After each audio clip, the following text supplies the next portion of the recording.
दरख्त और ऑर्गेनिक खेती की जानब से Rana Mohammad Nadeem from Frankfurt Germany. कुछ अर्सा पहले हमारे ग्रुप में हमारे उस्ताद मोहतरम इम्तियाज़ हुसैन पंजोथा साहिब ने गंजी गंदम के बारे में डिस्कस की थी। उसके बारे में काफ़ी बातचीत चलती रही, तमाम दोस्त अहबाब ने अपनी अपनी राय दी थी। तो मैंने गंजी गंदम के मतलब मैंने भी बताया था कि गंजी गंदम ये सर्द इलाकों की है जहाँ पे बर्फ़बारी होती है। इसमें सर्दी से लड़ने के लिए बहुत ज़्यादा कुव्वत मुदाफ़ियत होती है। तो ये मैंने कहा था कि जब वो वक़्त आएगा जिसमें मैं आपको बताऊंगा कि गंजी गंदम जब वो बर्फ़ में ढक जाएगी और वो फ्रीज़ हो जाएगी 2-3 महीने के लिए, उसके बाद जब यहाँ पे बर्फ़ ख़त्म होगी और फिर दोबारा चलना शुरू करेगी।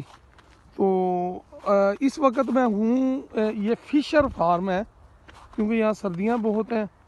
ये एक खेती बाड़ी का फार्म है। यहाँ पे ये उस बंदे का नाम लिखा हुआ है फ़िशर। थोड़ा सा इस साइड से मैं दिखाता हूँ। तो ये वैसे तो जिस वक्त थोड़ा सा मौसम ठीक होगा ये सब्ज़े में लिखा हुआ है FISHER लिखा हुआ है। ये बहुत प्यारे अंदाज में, थोड़ा सा मैं सही तरह साइड से क्योंकि बर्फ़ है उधर नहीं दिखा सकता, बिल्कुल ये क्लियर है FISCHER। ये CH इस्तेमाल करते हैं शीन की जगह। तो सर मैं अपने मौजू की तरफ आता हूँ, वीडियो लंबी हो जाएगी। ये गंजी गंदम है जी।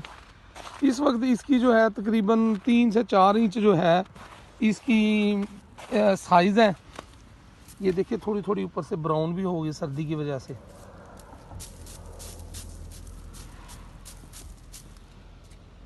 ये थोड़े थोड़े इसके जो सिट्टे हैं थोड़े थोड़े ऊपर से ब्राउन भी हो गए हैं। ये बर्फ़ में मुकम्मल तौर पर ढकी जा चुकी है। ये देखें जी, ये मैंने एक पौधा नंगा किया। ऐसे ही ये खेत है सारा, ड्रिल के साथ ये इसकी प्लांटेशन हुई है। और यहाँ पे खेती बाड़ी का कुदरती निज़ाम है। कोई इन्होंने खाद नहीं देनी है, कोई इन्होंने पानी नहीं देने, बारिशों के पानी के साथ ही जो है ना वो निज़ाम चलना है।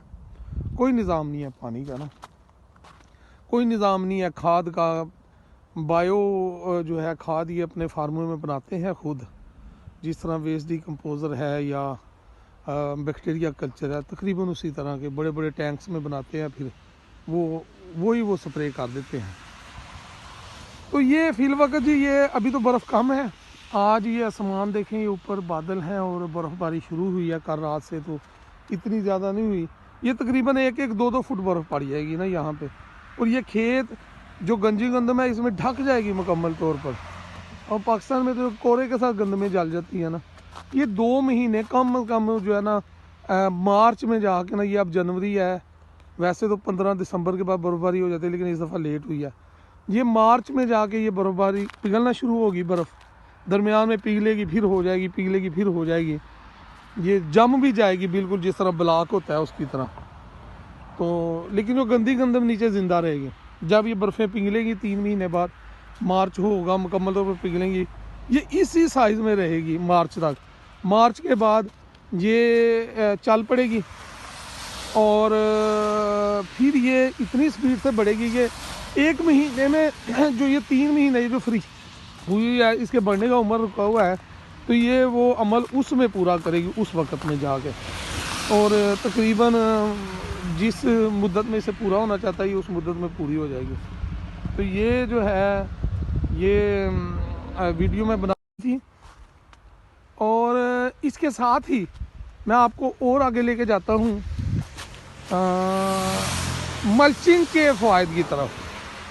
हाँ, हम लोग जंगलात लगाते हैं, बागात लगाते हैं, तो ये साथ ही ये जंगल है, कुदरती जंगल है यहाँ पे। ये जंगल यहाँ से 100 किलोमीटर तक आगे जाता है और ये तकरीबन जंगलों में ही ये है। मैं आपको जंगल की तरफ लेके जाता हूँ और वहाँ पे जो मल्चिंग मौजूद है, कुदरती मल्चिंग, इनके पत्ते झाड़ के, और वो किस तरह वो मल्चिंग के ज़रिए इन दरख्तों को सर्दी से और बर्फ़ से महफूज रखता है। आप ये देख सकते हैं यहाँ भी बर्फ़ की तह है, लेकिन क्योंकि यहाँ तकरीबन 6-6 इंच से 8 इंच और 1 फुट तक कुदरती मल्चिंग ऊपर से पत्ते झाड़ के हो चुकी है। और वो जो बर्फ़ है उसके ऊपर गिर रही है, उसकी वजह से इन पौधों को कोई फ़र्क नहीं पड़ता। और एक और तासर दिया जाता है कि ये जो मल्चिंग है इसके साथ पौधों की जड़ें ख़राब होती हैं, या ऐसा होता है या ऐसा कुछ होता है। ये जो इन पौधों की जो जड़ें हैं ना, ये हर किस्म के पौधे हैं, झाड़ियाँ भी हैं, पीपल नुमा पौधे भी हैं, और चीड़ के पौधे भी हैं, और मुख्तलिफ पौधे हैं, मैं इनके नाम नहीं जानता।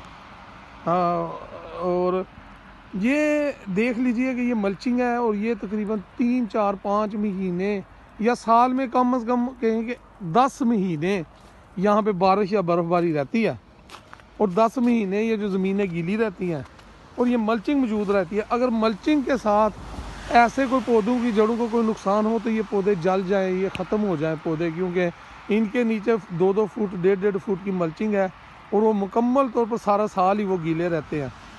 तो तकरीबन 10 महीने जो है ना, बल्कि सारा साल ही ये जो है ना ये गीले रहते हैं। तो ये तासर के मल्चिंग के साथ जो है वो पौधों को नुकसान होता है, उनकी जड़ों को। तो ये तासर मैं समझता हूँ कि बिल्कुल गलत है। अगर ये तासर दुरुस्त होता तो ये हर तरफ पे जहाँ पे ये जंगलात हैं और बड़े बड़े ढेर हैं मल्चिंग के इनके नीचे, और मुकम्मल सारा साल नमी रहती है, तो ये उसके साथ भी जो है ना ये पौधे ख़त्म हो जाने चाहिए थे, ये जंगल ख़त्म हो जाने चाहिए थे ये। लेकिन जब ये मौसम चेंज होगा, बर्फ़ ख़त्म होगी, मैं इंशाल्लाह ताला दोबारा इसी मकाम पे आकर अपनी जो है इसको गंजी गंदम का दोबारा मुशाहिदा करवाऊँगा। और उसके बाद जो ये मल्चिंग है उस वक्त ये भी पौधे भी सरसब्ज़ होना शुरू हो जाएंगे। बिल्कुल ये सब्ज़ होते हैं, ये अब तो इन पर कोई पता नहीं है ना। जो कुछ पौधे ऐसे हैं खुदा तआला की तरफ से बनाए हुए, उनको इस सर्दी में भी उनके पत्ते नहीं झड़े। ये देखें, ये इसमें ये हैं पौधे, इनके पत्ते झड़ते ही नहीं है, बर्फ़ में भी नहीं झड़ते। ये कुफ्ते मुदाफ़त इनकी बहुत ज़्यादा है। तो ये आप सब से दुआओं का तालब। Rana Mohammad Nadeem from Germany. खुदा हाफिज़।